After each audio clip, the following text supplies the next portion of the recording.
watch the tape. Aaron's like, come on, buddy, get up. James and I are like walking off. We go meet Ike, like, what's up? Yeah. Aaron's like, I think he's dead. That inside hand, wham, right in the chest, catch him right in the throat. And I looked at him, I said, it's gonna be all day. Bryant McFadden, CBS Sports, coming to you from Latrobe, PA, one of the greatest establishments in Latrobe, PA, Dino's Sports Lounge, hosting us for this outstanding opportunity. As you guys see here, man, I have 3 great individuals, also great teammates, man, family members of mine forever.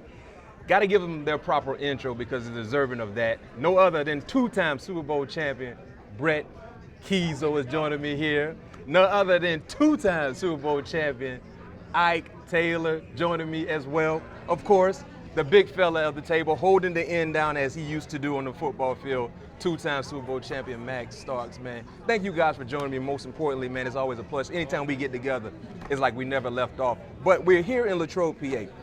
And Latrobe, PA is very, very important for all of us, not just the fans, but all of us, because this was our very first opportunity to kind of introduce ourselves to the NFL landscape, right? You were drafted in 2002, Ike 2003, Max 2004, me 2005. And we didn't plan it, it just happened that way. No question. So what I would like to do when you look at the Pittsburgh Steelers hosting Latrobe being that the training camp site going back to the 1960s, this city, this little small community, they birthed 6 championship teams. And we're gonna reminisce, storytell, reminisce, share some stories, and most importantly, do what we do best, is put on for the city. Yeah. That's what we're gonna do here. So starting off with you, Brett, you being the elder of the crew. Godfather. The elder of the crew. Man, what was your first memory of Latrobe? I'll never forget getting off the Irwin exit. That's the exit out on the turnpike, and seeing all the Steelers signs just driving here, right, to St. Vincent College. Everyone gears up, knows camp's been coming out here for how many years? Like since the 60s. 60 years, 70 years. And so the fans in Pittsburgh are unlike anything else. And you could see it just driving to training camp. But I'll never forget coming here the first time, because I'm like, man, this is like a small college campus. It wasn't, back then it wasn't the way it is now. They're building an indoor facility over there now. There's stadium seats. Like back then it was a hill. Our weight room was on the field in a tent. Right. Like we didn't have air conditioning in the weight room. Huh? At all. It was outside. They talked to us about, rookies had to pack all the veterans' pads and all that stuff. So every time I walk up that hill, I had like 6 or 7 sets of shoulder pads and helmets. Training camp was 6 weeks long. It was double days. 2 days. Yeah, like there was no. On Coach Cowell's schedule. There was no like you're gonna do pads one day and shells for 3 or 4 days, and then we're doing see how you feel field day. It was like the death march, man. Like the strong will survive, and that's who we'll pick our team from. But it was awesome. Like the culture of the team was great. You could tell the brotherhood was there with the team. They went to the AFC Championship the year before, so there was a lot of hype on where we were going to go this year. And, man, I'll never forget Coach Mitch. He's like, Keys, you know where Walmart is? And I was like, yeah, Coach, what you need? I'll pick it up for you. He said, you should probably pick up a job application because I don't think you're going to need this. Hey, Coach Mitch was always blunt. He's going to give it to you straight. Oh, yeah. Yeah. Let you know, buddy, things are different here in Latrobe with this team. Get your mind right when you come to business. No question. Get your mind on I'll your cut your business. ass. It was That's awesome. his favorite line. That's what he would say. I'll cut you quick. And we knew he had the power to do so, too. Ike, what about you? Being drafted in 03. Nervous. Rookie year. Playing corner only 1 year in college. Didn't know what to expect. A whole new world. Coming into camp, seeing that line long as hell at that DB position. We had like damn near 18 DBs at one time. So I'm looking at the line like, I don't know if I'm gonna make it, but just like the tradition, like Keys said, they had the weight room outside, that was something new. But at the same time, all of us was with it. You seeing guys getting it in outside when it's hot, right before practice, in the weight room under a tent outside. And you know them old weights, you know them old silver weights, them heavy weights. Cement, them rubber 45-pound weights now ain't what they 45 pounds. Yeah. Them still weights like 55, even though it say 45, they 55. But just nerves was kind of shook. Where I was coming from, we ran the 4-4 defense, so it was just like, man, they'll cover 3. But when I got here, you start talking about 5 zones. I'm like, man, let me look in the dictionary, see what the hell that defense is. So it was a lot for me to learn.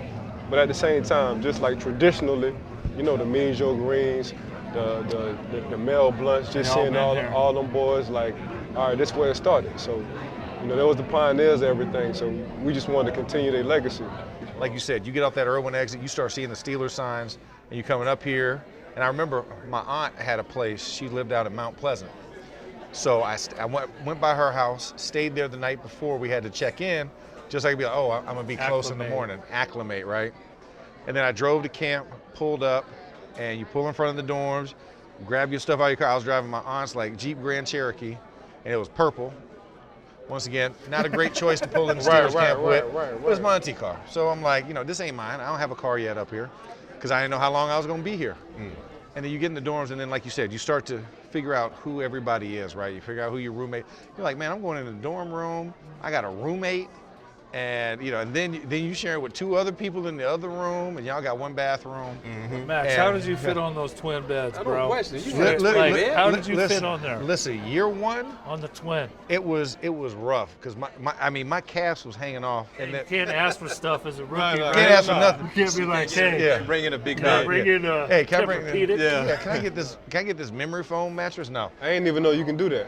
Yeah, right. And we didn't know we could do it. But then you see like all the vets, like Jerome. You walk in his room, king bed, reclining chairs, and TV. They had the luxury, flat screen TV. Yeah, but what I had to do was I moved the dresser all the way to the edge, and I stacked the box so that my heels could go over the top of the bed. That's how I did it my first. Because like I said, you don't know what you don't know, and I'm like, man, it was improvising. And then so we get down for the first conditioning test, and the Chet 1440s was timed, and they only gave you 0.5 seconds over your best 40 time. Yeah, your all-time best 40 time you ever had. Yeah, and you have to make you got to make it 14 times. Yeah, 12 out of 14. 12 out of 14, and I'm like, bro, well, you will I'm get not gonna fired. make it. I will not make it. I'm not gonna make it. But you go through that, and then like you realize everybody's there doing it, and I think that was the biggest thing is you realize that Jerome Bettis is there doing what he's doing. You're not even thinking about like dude, that's the ultimate veteran on this squad. Right. If he's not complaining, he's doing it. You can't complain. I can't say a word. Yeah. And then when you realize the history, like you said, since 1966, every year they've been coming here. Every Super Bowl, you've had to come through Latrobe if you wanted to win a Super Bowl. Facts. And then of course, like Coach Cowher initiating the Friday Night Lights, right? Like going back to a local high school, pads on the cheese wagon, stepping like off. Yeah, it was high school all over. Taking the yellow bus. Man, you know, kids around the field, and you know, I just think about the nostalgia and the history, and that not a lot of people do that. And so when I look back on that, you realize we were part of something really special, and that's also what helped build our brotherhood. Why all of us can sit here right now. Like I'm an offensive lineman. Like, how often do you see on other places, offensive line can hang with DBs, hang with defensive line? Me and Keisel used to kick it hardcore, right? We all hung out together. We supported each other's events. We went to each other's kids' birthday parties. Everything. We did everything together, and I think that, because of Latrobe, that created the mindset that we got. We were kind of forced to spend time with each other, even though we weren't forced, we did so willingly, but it made us, we saw each other every day. So when we done practice, we work out together, what we doing, who room we gonna be in. Right. You know, we're gonna spend more time, and Who that got the really game going. established that camaraderie that paved to so much success on the football field. A lot of people don't understand you need that. And that you need that more than talent, in my opinion. Oh, no question. Oh yeah. It was the bond, man. It was the staying late when we finally got to the South Side. If you made the team, it was staying late. I remember Dickie and them used to come downstairs because we was making too much noise in the game room. Yep, in the game room. Hanging out, playing cards. It's just like we ain't want to leave each other. You know what I'm saying? And you know, to this day, you know, we all in a group text. You know, we got them in a 30-man group text, so we still checking on each other, clowning each other. And that's just what it is. But was tough love, man. But Latrobe started all this. I remember, man, my first experience here, I came into a situation, I think me and individually in our entire draft class, because the year before you was 15-1. And you guys were the best team in the league, hands down, right? So when we got drafted, we were like, man, we don't want to mess it up, because you guys were already like that. You know, unfortunately, you didn't get to that championship opportunity for other reasons. But you guys were the best team in the league. What reason that was? The alleged Spygate, right? They was filming our plays and our hand signals. Let's Allegedly. go ahead and let's get to the specifics of it. Allegedly. They was doing something they wasn't supposed to be doing and didn't get caught No for question, no question. But I remember my experience, and you talked about the 1440s. I remember training for the 1440s. Chris Hope was telling me, he was asking me, he said, Mac, what kind of workouts you doing? I said, I'm good. I'm down in South Florida. I'm running on the beach every day. I'm running on the beach, barefoot. He said, you're going to need more than that. I said, no, I'm good. It's hot down here. I'm like, Latrobe, he can't be like South Florida heat. I said, I'm good. He said, no, you're going to need more than that. I'm like, man, it's 1440s. You know, in college, we ran 110s. We used to run, 2110s or whatever the case may be. So I'm like, man, I used to run 110s in Tallahassee. We get out here, so the first thing I did was, I said, I gotta let these boys know I've been working out. I stripped down. I take my shirt off. I ain't got nothing but tights on. I said, I want them boys to see, man, I've been working out. I'm ready to go. Right? Ready, set, play. So the position, the big guys go first, and then the middle guys, then the skill guys. I remember the first one I struck out. Pow! I get to the line before Coach Kyle hit that bullhorn, and now I'm jogging back. Right. So I'm getting back to the start line way before Ike and everybody else is. I'm like, man, them boys ain't been working out. Them boys slow. That's what I'm saying to myself. I'm about to smoke these fools. So by the third one, C Hope hit me with the, Mac, you better slow down.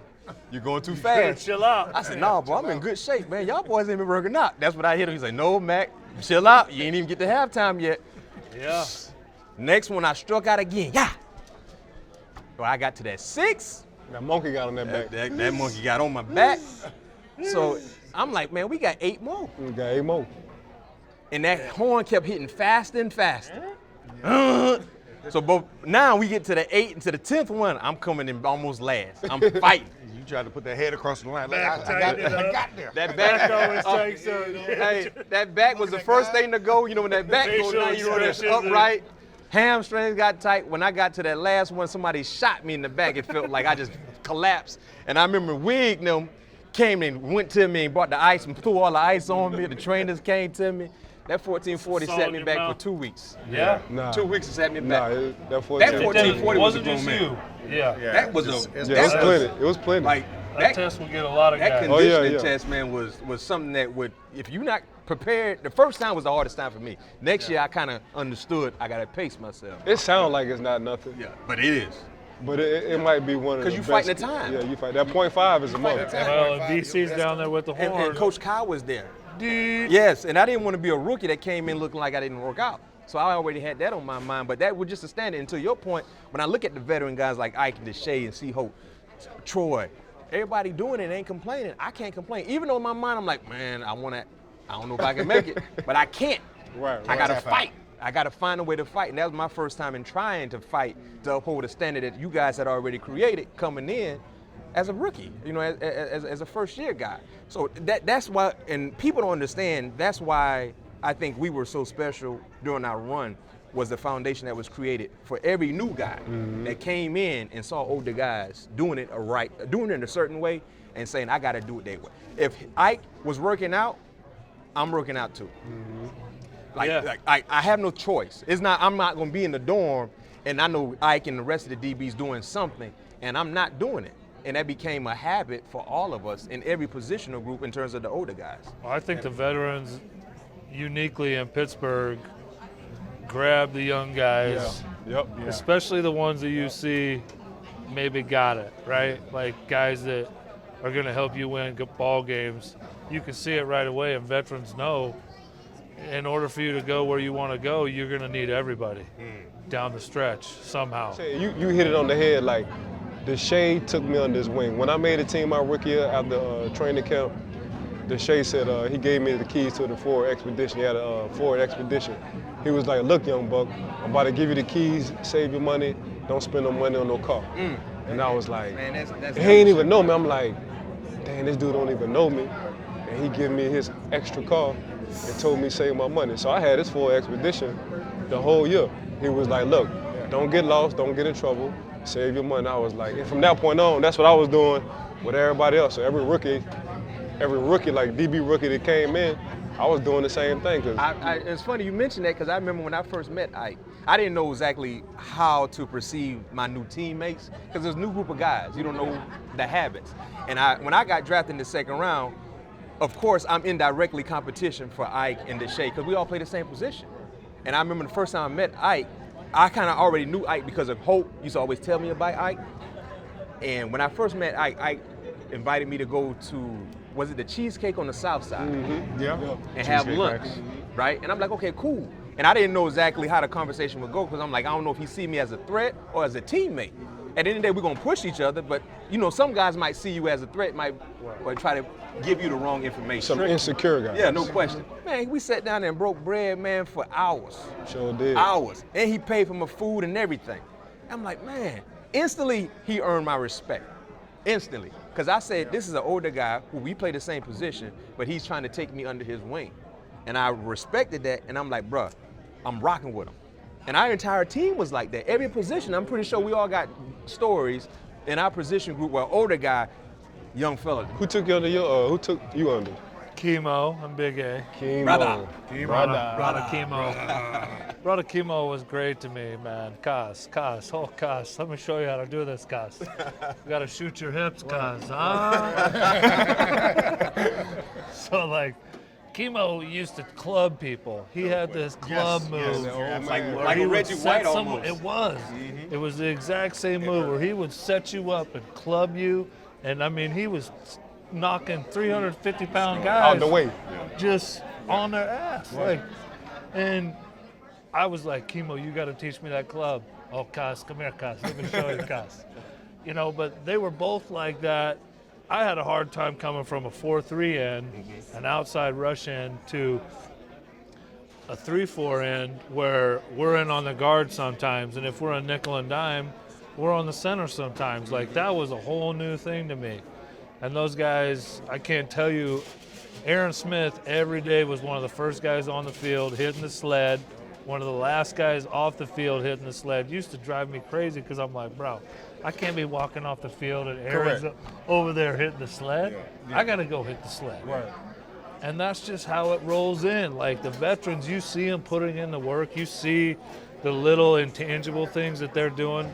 And no one's asking them to do or whatever. They're just doing it on their own. And you grab a guy and you're like, hey, come here, let me show you what's up. This is what we're doing.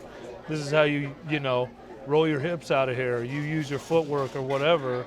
And it gets passed down from draft class to draft class, right? Like it gets passed right down on through, which is, I think, unique only to this place. Maybe some other places have that type of culture, but what other places a guy like Ike, who you're trying to get his job, take you out to dinner and be like, man, let me help you out any way I can. Let me know. Not too many. At that point on, he came by Tom Shaw in Orlando. We started working out. We started working out the off season. I wasn't on the beach no more by myself running barefoot. I said, I'm going where them guys at. I'm gonna throw out some names of you guys, from guys that we played against in that 2000 era that we've had battles with, and I want to hear you guys kind of share some stories about different players. So Max, I'm gonna go with you first. Uh-oh. All right, Dwight Freeney. Woo! Wow. Man, Tasmanian Devil, bro. I'll never forget the first year we played the Colts. I was at right tackle, and I had Mathis, who also was who was no slouch, and it was like a different version of the same person. And I just remember it was one play. I'm trying to chase Mathis. I hit the edge, and I'm trying to push him, and I'm watching Vel just looking like E Honda from Street Fighter, straight up, trying to fight Freeney because Freeney is spinning all over the place. I'm like, man, what is going on the left side? And so we end up losing that game. So we go back and watch the film. We didn't have it because back then we didn't have the silent count. Like we were still like everything was verbal. And the old RCA dome, y'all remember how loud it was? Loud. They pumped remember that they sound said they were pumping noise in there. I couldn't talk to Kendall Simmons and Kendall was standing directly next to me. I couldn't hear a single word he said. So then we watching the film, and I'm watching Vel, because I'm listening to B. Brooks. Hey, take notes on your defenders. And I'm watching, I'm like, what the hell? Spin move, reverse spin move. Like everything was spin move. And so I'm like, man, if I ever go to left tackle, man, I'm gonna have to fight this dude. 3 years later, Left tackle. I'm at left tackle. We play in the Colts And again. didn't them B. Brooks notes come in handy? Man, them B. Brooks notes, I went back, looked, I was like, oh. Spin move. On the second and fourth step, if his inside foot is back. First and third step, if his outside foot is back. And I'm sitting there and I'm timing it up. I'll never forget the first pass rush. I set the edge, give like a ghost. He goes in a spin, take that inside hand, wham, right in the chest, catch him right in the throat. And I looked at him, I said, it's gonna be all day. It's gonna be, like I had to talk myself into it. Because I'm like, ooh, he almost got me. I mean, he was Try right that there. spin move again. He's like, you get the same dose every time. So I remember we were playing and we was in Pittsburgh, and it was an 08 season. And I got out there and he did it again. And I mean, I straight punched him in the face, man. I just straight donkey punch right in the face. He yelling at the referee, said, if you do it again, I'm gonna throw a flag. I said, all right, man, I got you. And I'm like, you ain't getting nothing. So we go a couple plays later, run a couple run plays, we get back to a pass play. And remember, he was like, I'm like, this dude's probably gonna try and take it on the first step because he knows I'm getting out there. So I'm like, I'm gonna have to slow play it. So man, I take the set exactly as I thought. I'm like, he was gonna take the inside move. So I go to clamp down. Man, he spun to the outside twice. Whoop. And I'm like, what the? And man, he pressured the hip bend. And he said, don't worry. I'm coming too. I'm coming too. I got the same notes that you got. It was just a battle, but you just think about for Dwight Freeney, like to make such a patented move and make a living off of that and become that NFL legend. It led to that jacket, that gold jacket. It led to that gold, and that move is his move. Like if you see anybody spin, it's Dwight Freeney. No question. You pulling a Freeney.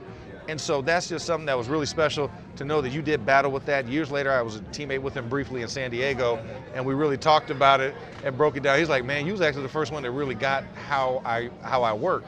He's like, I was like, man, it's all about notes and film study, man. He's like, all right, that was dope, man. We had some good battles. I was like, okay, appreciate it. No question. But yeah, but I mean, legend, like you said, Hall of Famer. We had a number of those. We all played at in our era. Oh yeah, that's why I want to shed some flowers on those guys that we played against and have these stories, because sometimes the casual fan might forget. Right. You know what I mean? And it's our job to kind of keep our legacy along with their legacy alive. Ike, for you, another legend, Hall of Famer, Randy Moss.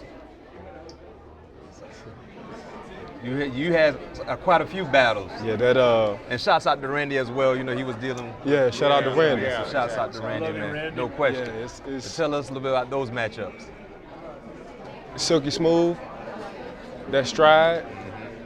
It's just Put their hand up. Yeah. two of my steps equal one of his, and his stride was long as hell. But I don't think his ball skills was unbelievable. His late hands was unbelievable. You know what I'm saying? His stopping on a dime, his sinking his hips and getting out of, breaks was unbelievable. But Randy, for me, man, it was the late hands. I've never went against somebody who displayed late hands like Randy. And Coach T played against him when he was the DC With Tampa?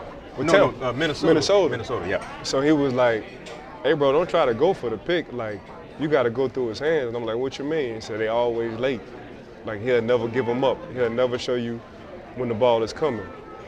And when he was with the Raiders one time and when he was with the Patriots, that's exactly what he did. He displayed them late hands. But it was just, Randy had a savvy, smooth, fast, stride and speed about him. And he didn't really talk too much smack. I was always a smack talker. But against Randy, I wasn't talking no smack, because I ain't even want to wake him up. You know what I'm saying? If he had a bad weekend, I'm gonna let him carry that on to Sunday. Right, but I'm gonna keep my ass quiet. I ain't about to tell him nothing, because I don't want him mad at me and going for the two-piece. And I'm sitting on the bench and y'all laughing at me. Like, hey, you all right? Yeah. No, I'm not all right. I'm not all right. It's real out there. But Randy, Hall of Fame, HOF. He was just different, bro. And for me, that's the first time I went against a receiver who displayed them late hands like that. Along that speed, too. What about you? So your rookie year, we're going the second time. We go to Indy, and I got Marv, and you got Reggie. And you got Reggie. That was that. So with the game on the line. So talk to us about that. Big Man makes a tackle, right? Barely makes his tackle. Bussy fumbles. Exactly. Shout out Bussy. It's okay, bro. Minute 21 left in the fourth. We supposed to have Minute 20. We celebrating on the sideline Oh, the defense. We game's thought the over. game over. Yeah. we on the goal talking to the line. fans and talking. We're talking to EJ people. I was talking smack to EJ I people. cussing people out in the state and the fans behind us. Cause you remember the RCA dome? They fans were right up on us. right up on this bench. Yeah, and Bussy fumbled. And I remember we was in a state of shock, and we ran on the field, and Coach LeBeau was paused. And I remember Potsy was like, Coach, give us a call. Give us a call. And we was like, oh, shoot. And I just remember when we came out of the huddle, 58 stay. the first thing I said is, I know he coming over here. I'm the only rookie on the field. He's coming right to me. I said, I Guaranteed. know what's going to happen. I said, just protect myself and don't be the reason why we don't go to the next round. That's it. Because it was more about, and y'all talked about the brotherhood. I didn't want to let y'all down. Right. More so than let myself down. Because if I let myself down, I can get over it. I didn't want to let y'all down. And I remember the first play, he threw to Marvin on the end route. You made the tackle. I was just so happy he didn't throw my way. I said, boy, I sure hope he's still on Ike's side the whole time. I said, boy, I hope Ike can handle that pressure. The next play, he threw the Reggie on another end route. And it was happening so fast. I made the tackle. I'm like, uh-oh, that was a test. He probably wanted to test me to see what was going on. And the next play we call the fire zone. And Ike, you remember this from the secondary. We were disguising and holding our coverage until like 8 seconds on the play Showing clock. cover folk. Yep. And holding it. And I remember he called a fire zone, and I saw Hope coming down. I said, Hope, you supposed to hold in disguise. He gonna know we in man-to-man. Hope, I ain't hear nothing about what I'm saying. He left me. And our fire zone, people misconstrued our fire zone as a zone. It's basically man. The two outside corners. And we might not have middle or safety help depending on what number 2 or 3 do, right? So it's like man-to-man, one-on-one coverage. Right. And I'm like, oh, shoot. And I remember Hope goes down. I'm yelling at Hope, man, hold your disguise so Peyton don't know I'm out here by myself. Too late. I'm Island. Hope all the way down Too there late. towards the C gap. I'm like, okay, here it is. Everything got silent. Literally, you know how people be saying you don't hear nothing? You don't. I ain't hear nothing. He just veered off. And usually, in fire zone, which is a man concept, we man turn. Correct. For some reason, I zone turned it. And that was the best thing I could have did because I kept vision on the football as it left Peyton's hand. Because Reggie was so good at finding the ball and attacking it. When you go blind and you man turn, you don't see the ball initially, but he already know where the ball going. Now you got to locate it in a quick way. I zone turned, I saw the ball, and it was coming slow. And I remember my defensive coordinator at Florida State, Mickey Andrews, he used to always say, fight until the end of the whistle. And when I went up, I knocked it down, but Reggie was still trying to go get it. And while he was coming down, he was still. He had it. He had it. And I just kept fighting. Honda. I'm fighting. Yeah, exactly. And the ball came out. Not And today. that's when everything kind of came back to me. I heard the noise again, the crowd. I heard our fans going crazy. I heard their fans booing for PI. I'm like, whew, I breathed, because I didn't breathe the whole time. Right. And when we got back, I said, oh boy, I think he coming again. Yeah. Same play. I said, I hope he go to Ike's side. I said, boy, I sure hope he go to Marvin, go to Ike's side. And saying we got another fire zone, man to man. And Hope done did the same. I said, Hope, hold the skies. What you doing? He left me out to dry. I said, he come again. And it was a double move, and I did the same thing. I just zoned it. Because I'm like, he's trying to take shots. Right. They're already in field goal range. Right. Why are you trying to get a closer field goal for your great field goal kick at the time? Right. You're trying to score. So I just played the percentage. I zone turned again, and I saw the pump, but it actually was a hitch. Reggie ran a double move, and because I had vision on the quarterback, Saw everything. I almost got it. And that's when I said I really lost a chance to be a hero because I didn't bring it in. But the rest is history, and that You're a hero still. I just didn't want to let y'all boys down, man, because I said things happen in the flow of a game as fans don't always see. We're not perfect. We're going to make mistakes. You know what I'm saying? But in a situation like that, especially here, they would never forget that. Yeah, that's pressure as a rookie. Yeah. Like you had a lot of pressure on you as a rookie. And they would never forget if I didn't make that play, because two things would have happened. We wouldn't have won a Super Bowl, which Pittsburgh hadn't done in years. Right. We wouldn't have got to the 5th Super Bowl to get to the 6th. And guys like Jerome wouldn't have went in the Hall of Fame as a Super Bowl champion. Correct. Bill Carr might not go in, especially if he retired like he did as being a Super Bowl champion. You know, so everything that played a part in instead of happening, I just like, man, I didn't want to let y'all down. And when I made that play, I felt like I was a part of the boys. Yeah, you were in the club. Yeah. You were in the That's club. a lot of pressure as a rookie, man. Hell yeah. Cause we went 6-10 in my class and we were straight. You blame it on me. I know. I still remember that. Man, I just Last losing season we had. It sure was. I got another name for you, TERRELL SUGGS. Oh man, I knew you was gonna T-Sizzle. bring this name up. Oh T-Sizzle with hell. man, Monster. listen. Still a killer for Hey, real. Man. You used to call him Money Mud Skipper though. That's what you used to call. I used to get in. I mean, and he would tell you this as well. I'll never forget one of the best compliments I ever got from him was actually after I got cut, the lockout year, and y'all were playing week 2 or 3 that year. And I remember I saw this clip. Somebody sent it to me. And he was like, the best thing Mike Tomlin could have done was get rid of that dude, Max Starks. He's like, because he gave me hell the entire That's a time. huge compliment, bro. So he was complimenting me, and because I remember, I mean, listen, we fought every time we saw each other. It was a problem, and I'll never forget AFC Championship game. Oh wait, the 3rd time we play in Baltimore. So the first play of the game, Trevor Price was in the B gap, and we were running a little inside zone on the right side. Trevor Price. So he's sitting there in the B gap. I'm like, man, I gotta cut Trevor, else this ball ain't gonna make it to the line of scrimmage. So I threw my leg out wide, and I went to cut and get underneath him. I caught his helmet right in my left knee. Tear my LCL. First play, I feel like, and I'm holding my leg and I'm sitting down, but I'm like, man, I can't get out of this, man. This is the AFC Championship game, and it's against the Ravens. Like, this is a chance to go full broom on these dudes and go 3-0. So I get up, I'm kind of hobbling. 055 sees it. So let me get some of that. And so we run another play, run a little inside double, run 22 double. I'm at left tackle. So boom, I got a little like inside zone B up to the backer, and it gets into a scrum. He dives and hits me in the back of the leg. Oh, wow. And so I go down and I look at him, and I'm about to say something. I'm like, and he's like, I saw the first play. It's gonna be a long day. It's gonna be a long day, 7-8. I said, bet. Got you, bro.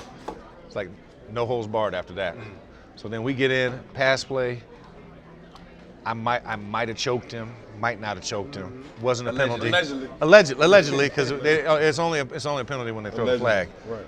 So I remember just saying, I ain't gonna go easy. I said, you have to come take this. And so for the rest of the game, every time we had a play, like we getting like short yardage, I'm cleaning over the top. I'm diving over the top, bow. And I'm trying to hit him straight in the chest. I'm ripping him, I'm throwing him on the ground.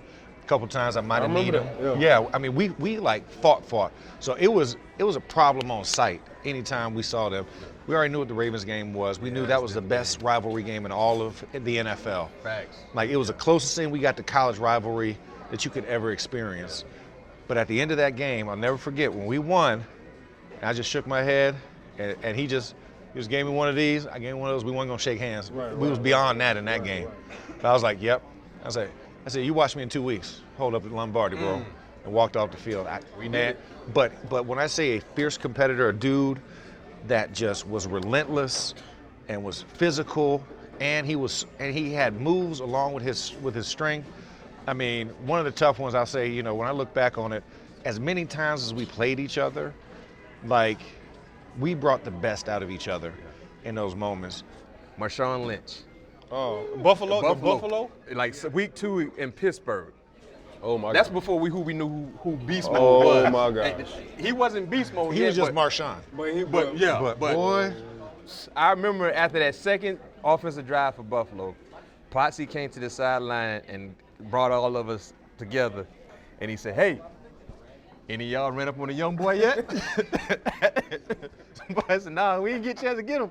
He said, protect yourself. Put your face. He said, he's a little different. He's a little different. Because we didn't know nothing about Marshawn. You know, Buffalo was sad at the time. It wasn't a good team, so we respected him. But we were like, you know, we're going to take him in deep water and drown him. But that game, he earned all of our respect. I ain't never see a back, except Fred Taylor. Fred Taylor used to give us hell. Oh, Fred T? Fred T run for 150 easy on me. Boy, cut back, man. That crack replace, you don't want to be out there, man. He going to run you over or shake you. I want to highlight our 2008 defensive team. Like, historically speaking, we did something. I don't know if you guys realize this. We did something that's never been done Ever. in the history of the NFL. Ever. We held 13 straight teams to under 300 yards. That's 13 insane. straight. With not arguably, but the toughest schedule that year. We held 13 straight teams to under 300 yards. We were number 1 in total defense. We only gave up 237 yards of total offense. Best since 2000.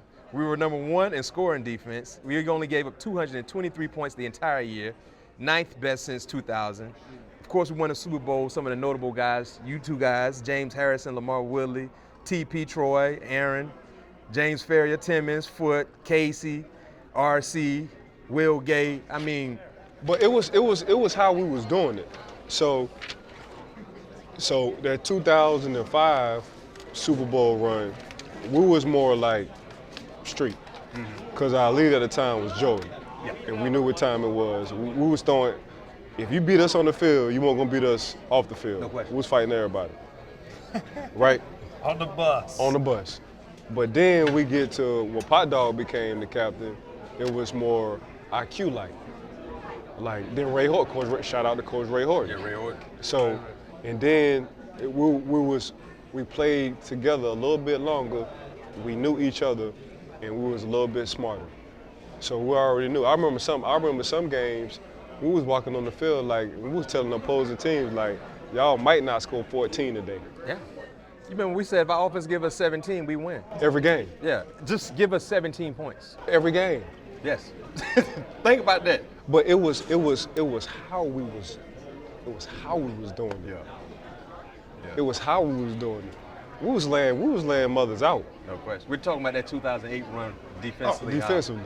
Listen, How the special. games was the easiest part of our week offensively from our side, because what y'all boys was doing, and we doing it in practice. You know, there's no like, acclamation, we're gonna take it easy. Like Hokie, bro, it was game day every day. Yeah, with Hokie. And it was a competition with all of us, man, because you didn't want to get shown up. Like, how you think Debo ever took it soft in any rep that he ever did in his entire life? And that's dude I'm seeing at left tackle. Every day in practice. Every day in practice. Third down. Lamar Woodley. Willie on the other Wood side. on the other side. Then they'd overload every once in a while, and then you got both of them on the same side. That made it so much easier to go into games, because it's like, there's nobody on the other side of the ball that y'all can throw at us that we ain't already seen the better version of. Yeah. Like, I didn't fear Suggs after going against James and Debo. Like, what are you gonna do? Like, he benches twice your size, right? You know what I'm saying? So, and it's like, and you're bigger. You got more surface area to hit. He ain't got that much surface area And he low to the ground hit. too. And I know there was Haloti, but if I had to go against D's, Aaron, Hamp, God forbid I have to go down and run a crack replace on the inside gut play against Hamp. Right. No, thank you. No, thank you. You wasn't him, Jamal Williams, Ted Washington. Oh, you named some names now. I mean, that was the era we played in where you had true noses. True nose. Vince Wilfork, the Hendersons. Will Fork, Yeah. exactly. The Williams Richard boys, Seymour, Richard Seymour. Seymour. John too. Henderson, John Henderson, Albert Stroud. Hainsworth, Stroud down in Jacksonville, Yeah. Whit Henderson. Whatchamacallit was held too. Justin Smith. Yep. Oh yeah, from San Francisco Ooh, Justice Smith, not necessarily Cincinnati Yeah, Justice that's Smith. San We Francisco yeah. We won't get into that, but San Francisco Justin Smith, man. but it was hell going against him. But I'm like, I already went against the best defense. So when we got to those games, Sean Phillips and Sean Merriman on the edges. They ran 3-4 also. They ran 3-4. You Yeah. think I was scared? No. Bring it. Twice. I don't care. And we've had to play them boys twice. We played them in December, then we had to play them in the divisional round. Yeah, we did. And life was so much easier. But y'all's defense, man, we used to just sit back. I'll never forget, we get our adjustments. We sit on the sideline, get our adjustments from Coach Zerline, and then we stand on the sideline cheering for y'all because we watch it because we know something crazy is going to happen. Somebody get knocked out or somebody's turning the ball over. We expected that from y'all, and we knew we had to be ready at a moment's notice to get back on the field. Because we knew y'all was going to put us in the right position to be successful, and we was going to have your back by trying to run the ball and giving y'all a break on the sidelines. And then that 08 year, I think for me, I realized we were special leaving Latrobe because of the depth we had at every position. Oh yeah, it was deep. We were deep every position. It was like we know what a Super Bowl team looked like, but when leaving Latrobe in 08, I'm like, bro, we can be. Because even if you get injured, you don't know what's going to happen. But we had so much depth. Right. You ain't won't get injured. Yeah. Because the dude behind you. Yeah, it's hard. He was right on your tail. Exactly. And I saw how much depth we had. I'm like, man, we got a chance to be special. And it was. We needed it. Yeah. Because that year I got hurt. The depth. Chubbs came in. Yep. Nick Easton came in. Nick Easton showed up here. Oh, Travis Cut from Kursky. San. We acquired from San 90. Fran, right? Chris Hoke. Yes. Hamp got hurt. Both of y'all got There was hurt. a lot of We were injuries both that year. down. Both them boys stepped in like Yes. no big deal. Yep. Yeah. Let's go. And went 13-3. You got to have it. That depth was important. Because, you know, the Super Bowl, the best team, it's not just about being the best team, you got to be the luckiest team. Yeah. You gotta avoid Everything's got to work out. Yeah. some things. But for us, when we dealt with all those injuries, Yeah, that depth helped us. it didn't. That's when I broke my arm. I missed like 4 games. When I broke my arm, you know, we had depth everywhere. So that was, I ain't felt like that. But it was what we was doing off the field. The way how we was hanging. That's Yeah. the bond, huh? Yeah, it was everything we was doing Man. off the field. Man, I got paid for the gas to chip in. I'm gonna just get this AirTran flight for $200 round trip. AirTran, wow. Yeah, You we remember paid AirTran? jet. I got to pay for jet fuel. Is that what you said? I didn't know. I thought he was gonna ask for everybody to chip in. I said, I'm not paying no $2,000 for no fuel. I get this AirTran flight round trip for $200. I said, no, man, I got it. I said, you got everything? Yeah, it's coming. Round got trip? everything, bro. I said, who? We there? And we used to travel. We didn't take no suitcase. Yeah, no we suitcase. travel naked with nothing, and we go shopping when we get there. Toronto. Toronto was my spot. Hey, King. He was going You to guys Toronto. always look fresh, too. Hey, look, Toronto was. We were hitting Toronto. We were hitting Toronto like. We were hitting Toronto. Roll up into Canada, huh? We were hitting Canada I like love Toronto, too. that Maple Leaf, We boy. played the preseason game up there. Buffalo? Yes, Buffalo in Toronto. You remember Kyle say, hey, don't y'all go across the border. All right. All right. Kyle said, Second they said Hey, that, I got was come. like, huh? I got. You did. I almost didn't make it. Mac, yeah. You remember he said, don't go across the Chase border. the tail. I almost didn't make it. I almost Man, didn't we make had it. a blast, man. Man, We that used to thing, be man. bad. Hey, listen, man. That thing almost had me down bad, We're boy. gonna make the preseason games. Like, Ike, man, can't come back cross. But it was like that every game, though, right? Like when we would land somewhere, all right, where are we going to eat? Where we gonna eat? What are we going to eat? You see like 30 of All us right, in the write restaurant. down what's going on in the card game. Yeah. Divide it up, because none of y'all would play with cash. It was all like written down notes or Yeah, we whatever. write it down. Yeah. That's why, IOU. Tearing the sheet of paper Oh, up like here's that. IOU, 20,000. You got it. that's why we almost lost the Super Bowl to Arizona. We was up all night playing Blu-ray. What time we went All to sleep? night. 8 o'clock in the morning. On Super Bowl. Yeah, On yo, Super Bowl The day of the Eve. Super Bowl. Well, you know, still had 12 hours. Game's not till 8 the next No, it night. was 6:30. Oh, okay. No, this was Saturday night when we went to the new hotel. Remember other we went to the hotel. new Yeah, hotel. switched, yeah. We switched. We had that team meeting, and we all got in a posse room and played Blu-ray like we always did. Because Posse had the suite. Yes, he had the Yeah, suite. he had the suite. And we didn't get in our room until 8 a.m. In the morning. And I remember when we get to the stadium, I see Ike doing abs with some tights on. What are you doing, Ike? With this. He said, Mac, you good? I said, no, I ain't good. Boy, it would be tough out here, man. He's like, man, come on, Mac, we got to get together. Come on, baby. Let's go. That was the dumbest thing we could have done. Almost lost the Super Bowl because we ain't getting no sleep. Almost lost the Super Bowl because we Yeah, ain't getting but no looking back, you won it because you did it. Nah, 1,000. Yeah. sleep. We was together, though. Hey, Ike, That's tell how us, it was all the time. Ike, tell a story. Your first time meeting Troy. Oh. And where was the Hilton? What was that was the Hilton Yeah, that was downtown? man. The Hilton and on the Point. Well, Yeah. the team hotel, Yeah, the team hotel. hotel. Before the Omni. By the fountain. Before the Omni. Yeah. So listen, This is the first time you met him. first time ever. Same draft class. Ever in my life, right? I'm showered, butt naked. Lay that big long white towel on the floor, right? Towel like this here long, right?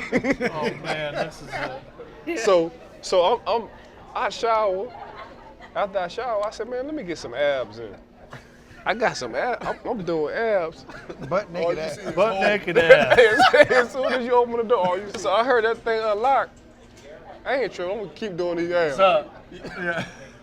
He come in, he said, oh, he closing. I guess he must thought I was gonna put clothes on. I got 50 abs. I got 1K abs I gotta do. 1,000 abs you gotta do. I got 50 abs. He opened that thing back up. I said, oh, you Troy? He was like, yeah, man. He was like, do you think you can put some clothes on? I said, once I get done with these 1,000, I'm gonna put these clothes on. He said, I messed his head up ever since then. First time he meet me on butt naked doing abs. He got me back. This how he got me back. What he We do? went downstairs. I've never had calamari, ever in my life. So we go downstairs, he ordered some calamari, right? But I didn't hear him order the calamari. I thought it was onion rings. Okay. Because it was the big round The big circle. circle. So they come out, I hit them. I said, these onion rings kind of gummy. I said, what is it? He said, squid. I said, squid? He was like, yeah, octopus, calamari, you ever had it? I said, no, I start crying. I said, what you did? He bust out laughing. That's my first time. I said, Y'all been thick as thieves ever since. He got me back on that one. Mm-hmm. Yeah. He got me back. He was mad when he came in that room. Man, Troy, you need to hear Troy tell a story. Like, when baby Jesus tell a story, it's like, well, I'm saying, that's Ike. Well, you know Ike. That's who Ike is. Ike, man. This is all I But you thought it was... I'm a fourth And you rounder. one thing about Ike, he do abs every day. Yeah. He'll get that 1K. That 1K. That 1K. You trying to get you some 1K. He thought I was gonna put some clothes on. You said you gotta get We them. opened that door. You gonna finish your 1K. I gotta finish my 1K. We got things to do. So when you guys look at our era, I got some superlatives for you, like in terms of 2000 eras, guys we played against or with. That's too many syllables for me, but I try to diagnose it. You got it. Who would be the strongest? Teammate wise, I would say Kendrell Bell. Oh, yeah. He's probably the strongest human. I'm lying. KB's unreal. He's probably Freak the show. strongest human I've ever seen. Like Burst. in the weight room and on the field. He's And he probably- only played at one speed. Bro, he like It was on or off. you didn't catch KD. That was Nah, it. he was going with Yo, he you- was- I he wish was you, Kansas City. I wish Yeah. you would have caught some of KD in the weight room. Okay, so I'm gonna ask you this question. James Harrison was strong as an ox. KB stronger than Debo. Yeah. Because Debo had to build Debo up. wasn't throwing weight around back then like he is No. now. Yeah, I mean, yeah. No he was doing disrespect to some great Debo. stuff. Yeah, he built up to what he is Yeah. now. But KB 4-5 like it was. Easy. Like, And we ran Gap Mac and Mac Gun And he just going. and all those ones where he's coming right off Down. of Hamp. Like Hamp goes one way, Hamp goes opposite of the open call, right? Uh-huh. And KB comes right off of that. Full head of steam. He hit Jerome in training camp once. Like I was like, my ears I think just popped because that was one of the loudest hits I've ever seen. What did JB do? He went back? Oh, they both just. when Jamal Lewis Never was again. going crazy, but it was goal line and we was in Baltimore, and you know Jamal used to like jump over the pile. And him and KB popped. they met in the air. Oh, they met in the air. Oh, they met in He the air. stopped the mid. Oh, they met in the air. I ain't never seen nothing like And it. Jamal Lewis was powerful. Jamal Very Lewis powerful. Jamal Lewis. That's when they went for the 2K. that 2,000-yard season. But it was awesome coming up through that era. Correct. Yeah. Correct. Like coming up through the era where football was still You come across the middle, You go to sleep. you get put to sleep. Yeah, you go to sleep. No questions I asked. mean, and it was the same with cut blocking inside and stuff like that. I mean, backside guard cutting on Hamp or whatever. Denver. Yeah, I mean, like, That's all they did. it was Tennessee. a true, game. like, physical battle. We played the Titans, and y'all put that ball on his head. Oh, Vince Young. Oh my goodness. Yeah, you won. They put that ball on his penalty. head. Oh, when they No picked him up. penalty. Picked them up. Keys, Debo, and somebody And else. Yada. We was in the And quarters. Yada. Oh my goodness. Yeah, I thought we he was thought dead. We did. We thought Aaron, if you watch the tape, Aaron's like, come on, buddy, get up. I thought James and I are like walking off. We go meet Ike, like, what's up? Yeah. Aaron's like, I think he's dead. Like, let me help you up. I was because when you that- slammed him on his neck. Yeah. And it was three of you guys and just him. And all their O-liners are going, what the hell, And you know? no And we were like, flag. But mind you, they didn't come and get into a fight at all. No. They said it from a distance. I think they was shocked too. Yeah, Yeah. Because everybody on the field was like, oh shoot. And then we was like, is he gonna move? I loved it. he got up. Aaron helped him up. Aaron brought him back to life. Like, come on, Vince, you're good, Vince. That We right need to there. hit you that, one that, more time. That, Don't that worry. was It was a different game. That Yeah, was It level. was, bro. It was. We played Derrick Henry's every week. Yeah. Corey Dillon's. Oh. Jamal Lewis's. Who else? LaDainian Rudy Thompson. Johnson. Yeah. Danian Thompson. Rudy was hell. Remember Ricky Williams Oh yeah, Ricky. with the Dolphins? Cadillac. Ronnie Brown. Ronnie Brown. We played It was Henry. Every week we played him. Brandon Jacobs. Brandon Jacobs. Brandon Jacobs. Yeah, them Giants boys. Was Remember Sean Green with the Jets? He was a loader. William Green with with Cleveland. Oh yeah. From Boston College. Yeah, from Boston. Think about College. it. There was some backs. Bro, we played him Yeah. every week. Arian Foster gave us some hell too. Smooth. That boy was silky Arian smooth. Foster was nice. Boy, that boy was silky smooth. boy. Arian Foster. Boy, that boy was silky smooth. Yes. Boy. Shoot, Chris Johnson gave us some work too. That 2008 season gave us some humble pie, didn't it? He gave us some humble. He gave us. I think that's what we needed because we was beating everybody and we lost to them on Christmas Day. And we had to come back down ground zero My for that dog playoff season, run. man. Chris Johnson was With his pants sagging. No question. How you He run had his that fast with your pants His sagging? shoes ain't tied all the way tight. ain't- He was different. It didn't matter. It didn't matter. It was a different era, man. But that's the thing I love about our stories, man, because it's a different era of football now. Correct. But the guys we played against, sometimes people forget about. And those guys were great. All Man, the names that we I remember mentioned. Corey Dillon. He swooped around. He broke loose. And I remember vividly, he saw me. His eyes got big. And he told me, come here, boy. I said, oh. I said, dude's this. a big boy. I said, this what we doing? Like, he really just about to run me over. I held on to that little thick ass ankle and waited for the cavalry to come. Y'all better get there. For real. We were coming. I remember all day. we played Baltimore, I think it was 2006. This one Baltimore was rolling. They had Steve McNair, they was rolling. And we had a 5-zoner and nub side tight end where the backside corner was required for the B gap. But flow away. We got B gap. And it was flow away, Jamal Lewis. He happened to cut back in the B gap. I'm like, coach never told us he might cut back. So I'm thinking, I'm just feeling being when I'm supposed to be on tape. So they don't give me an ME, but he cut back. When he cut back, I'm like, you're not supposed to cut back. You're supposed to keep it front side. Supposed to play side, bro. Man, he saw me to your point. He seen me, and it was like he hit that gas button. Just like, oh yeah. And I was in a position I Look who's couldn't. in the big gap. I couldn't shoot him because I ain't had no momentum. Right. You had to take it. I had to take You it. had to take it. I didn't want to. Hang on. I'm on my back. The only thing that made the tackle was he tripped over me. Stepped on your He chest. stepped on and happened to fall. And I heard the crowd say, woo! So we in the huddle. We was messing in that huddle. Messi in the huddle. We was messing in the huddle. Boy said, dang, who was that? They already know who it was. Mac, you okay? I was like, man, y'all all right? Who was that back there? And I remember my chin strap dropped out. I had, the buckles up top, and it just fell out. So I'm trying to get my helmet together. I was like, somebody help me. Like, dang, Mac, what happened to you? I'm like, you saw what happened. And I remember RC was next to me.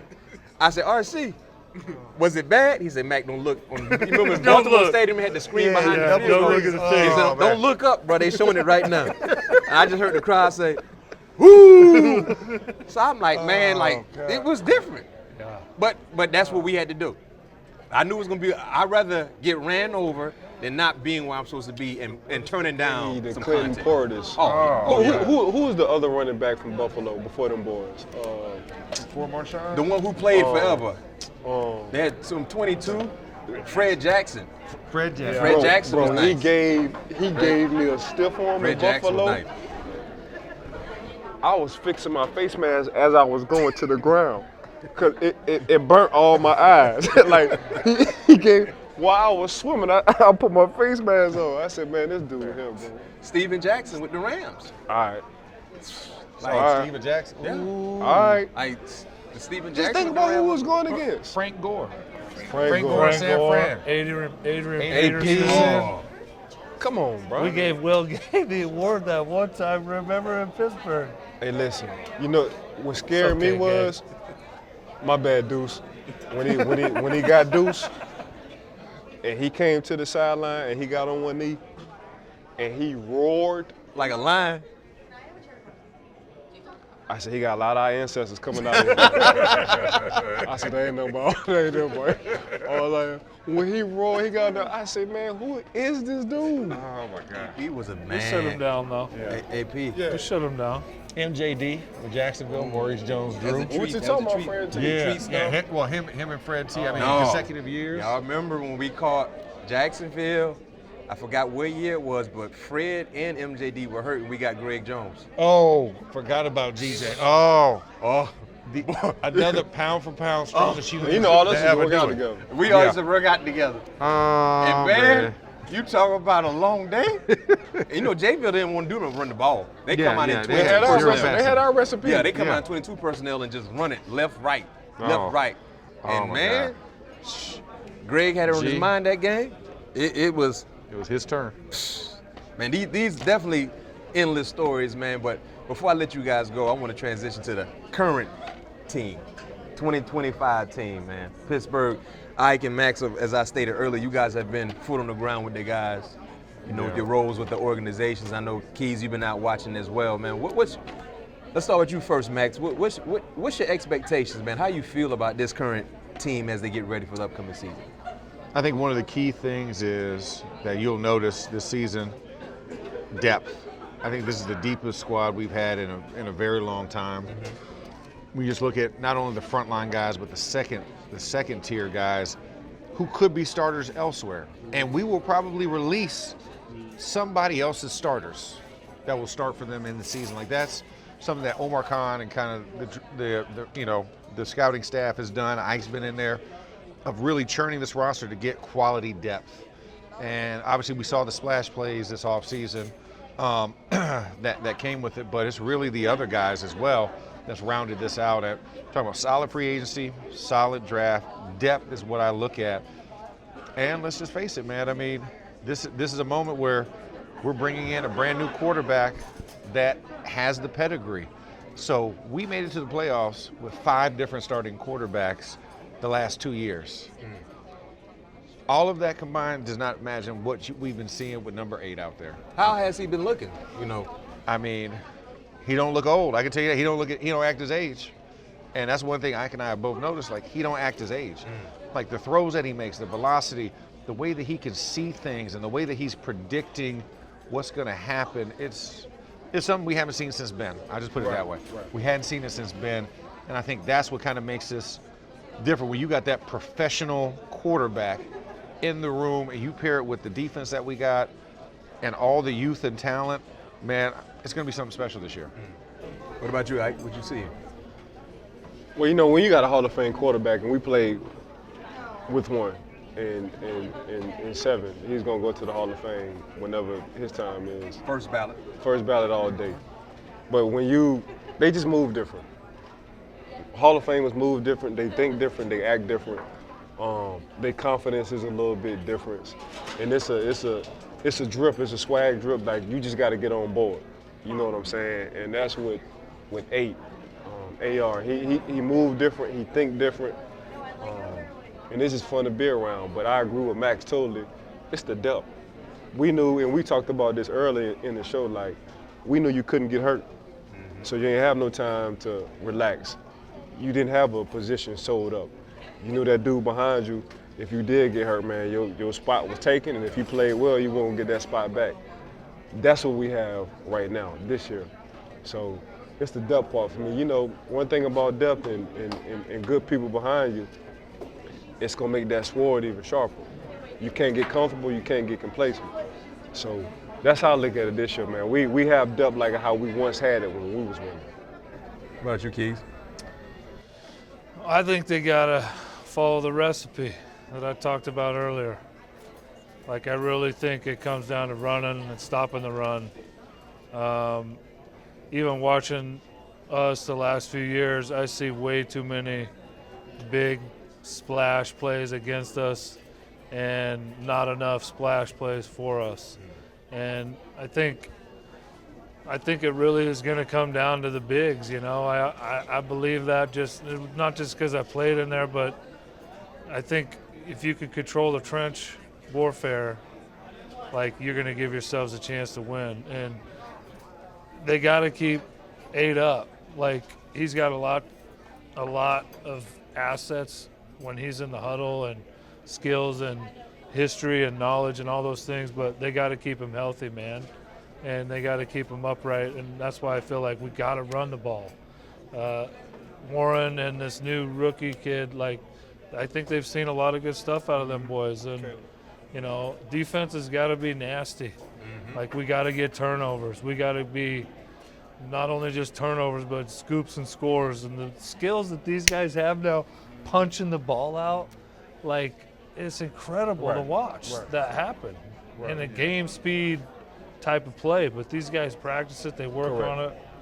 The dude's got to eat, and I mean, they need to get to the playoffs and get a win. It's time. It's been too long. Like, we have a certain way that we do things here in a championship mentality. Like, we're thirsty.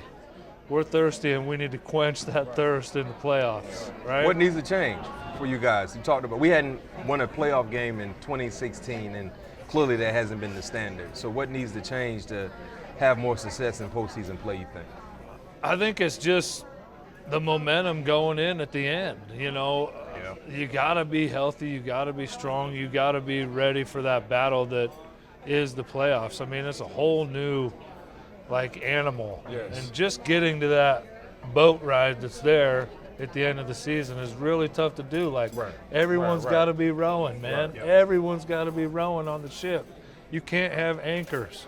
You can't have anchors. Everyone's got a job to do. And, you know, I think the team seems like, man, they're merged. But are they going to hang out on Thursday nights like we did, getting massage and, you know, watching tape with the bigs and those little intangible things that you don't really, it's just like what you do. I really think those were the difference 1,000% in why we were great. No, Because if you're there, if the whole line or the D line or the DBs are getting together and you guys are critiquing the tape, you're breaking it down, you're giving what you think, and you're talking what you think, and, you know, there's a lot of camaraderie and togetherness that happens in those moments that you really don't get unless you do it. Correct. And we did those stuff, and I mean, that to me was the special sauce. There was no positions, there was no sides of the ball.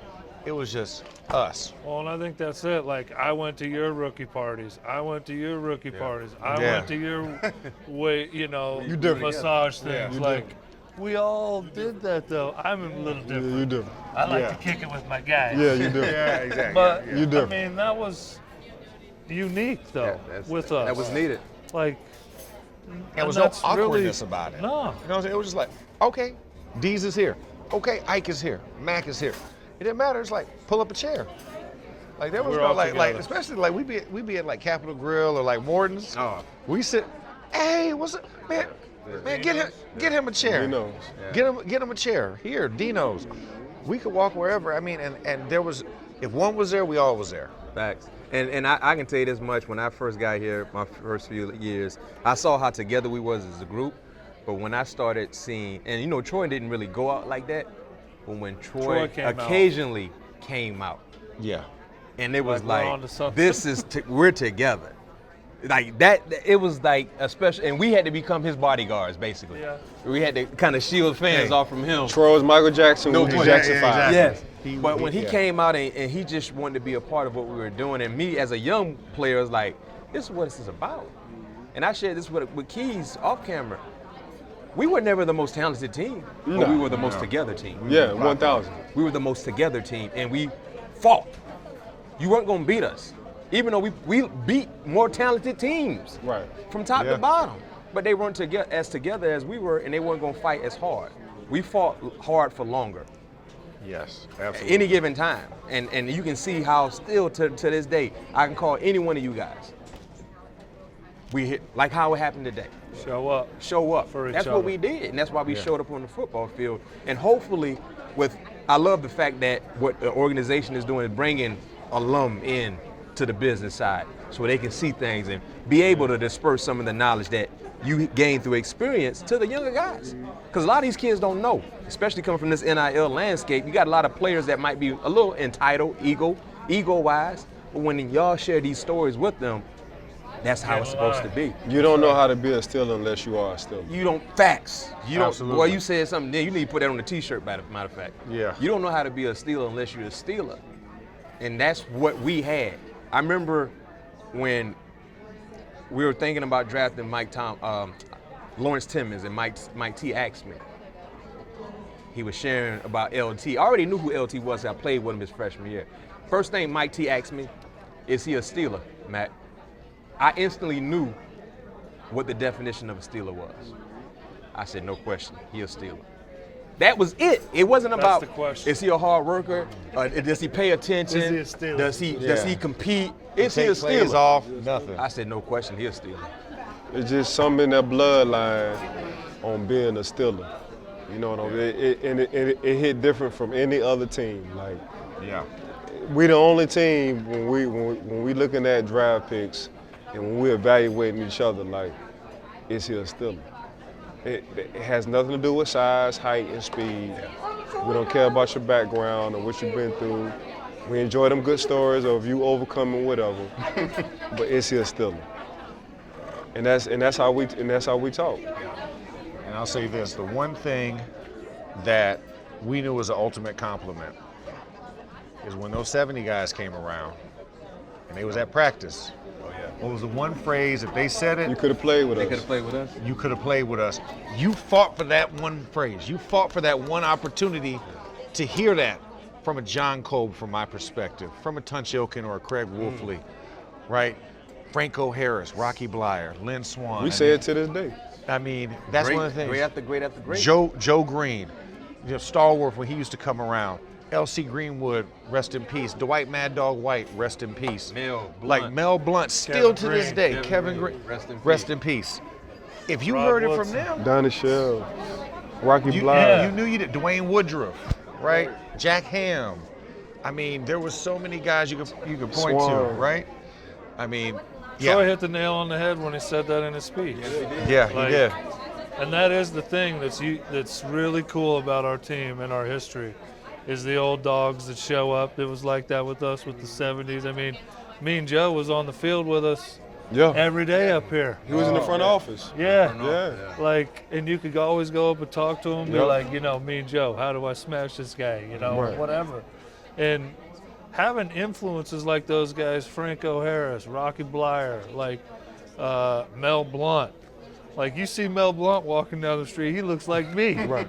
And Yeah. he was a cornerback. He changed the the rules. greatest cornerback ever. He changed the rules. Like, A cowboy hat on. and show up like, hey man, I like the way you play. Oh man. Like, they say that to you, let's go, Right? baby. That's all I need to hear.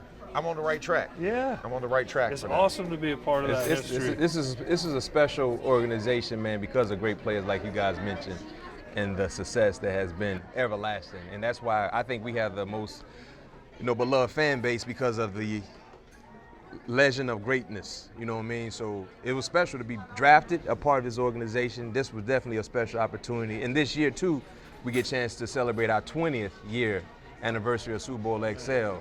You know what I mean? 20 years, man. And what I would like to do, and I was sharing this with Keisel, man, eventually be able to get something together where we can get everybody together and make it, fan friendly, where we can really have our story time and share the legendary, because you know, you will be a retired player, you'll be a former player, you'll never be a former champion. You will always be a champion. Always. That would never leave your title. And you will always be an outlier wherever you go. How many people in this room are champions? It's on. I think Coach T said it best. You win Super Bowls in Pittsburgh, you're on a lifetime scholarship. Lifetime. You're on a lifetime. You're on a lifetime scholarship, bro. You win Super Bowls in Pittsburgh, you're on a lifetime scholarship. Yeah. And it's dope, man. But I appreciate you guys. I love you Thank guys. you, Love, B-Mac. bro. Love you too. From Love top you to too, the bro. bottom, man. Appreciate Love you, you bro. guys, man. Bro. And dang, he.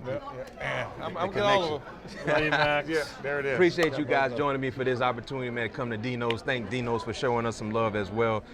Participated with the fans, took some pictures, man, because this is what it's about. Yeah. This is what it's about, man. The foundation, man. This is why Latrobe, PA is a special place. Going back to the 60s, we've seen 6 championships started here. Let's see, can we get 7? And that final game be in San Francisco, man. So appreciate out, man. Hope you guys enjoyed it all. Great job, Mac. Be measy.